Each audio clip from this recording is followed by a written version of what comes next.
ఒక చిన్న తప్పిదం వల్ల ఈ రైతు తన ప్రాణాలే కోల్పోయాడు. ఎంతో కాలం నుంచి వేచి చూస్తున్న ఆ వరుణ దేవుడు ఇప్పుడు కరుణిస్తున్నాడు. మన చుట్టుపక్కల ఆంధ్రప్రదేశ్ గాని, తెలంగాణ గాని, భారతదేశంలో ఉన్న ఇతర రాష్ట్రాలలో కూడా వర్షాలు భారీగా కురుస్తున్నాయి అన్నమాట.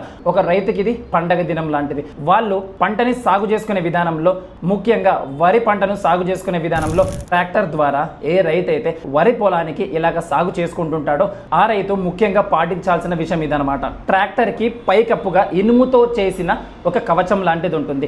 దాన్నే ఏమంటారు అంటే రోల్ ఓవర్ ప్రొటెక్షన్ స్ట్రక్చర్ అంటారు మన ఆంగ్ల భాషలో. ఇది ఎందుకు ఉపయోగపడుతుందంటే మన మట్టిలో ఎప్పుడైతే తేమ శాతం ఎక్కువగా ఉన్న, నీళ్ళ శాతం ఎక్కువగా ఉన్న మన ట్రాక్టర్లు మొత్తంగా తిరిగిపోయి ఇలా కింద పడే అవకాశాలు ఎక్కువగా ఉంటాయి. ఆ టైంలో ట్రాక్టర్ పైన ఏ రైతు అయితే కూర్చుంటారో అతని వెన్నెముక కానీ, అతని మెడ కానీ, అతని తలకి కానీ భారీగా దెబ్బలు తగిలి ఆసుపత్రికి పోయే అవకాశము, లేకపోతే మరణించే అవకాశాలు కూడా చాలా ఉంటాయి అన్నమాట.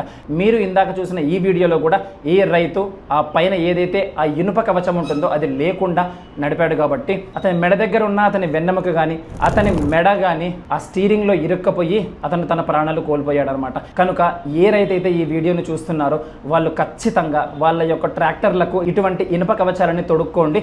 ఇంకా మీకు తెలిసిన తోటి రైతులకి కూడా ఈ రీల్ని షేర్ చేయండి. ఎందుకంటే ప్రతి ఒక్క రైతు ప్రాణం చాలా ముఖ్యం. అతనికే కాదు, అతని కుటుంబానికి, ఈ భారతదేశానికి కూడా.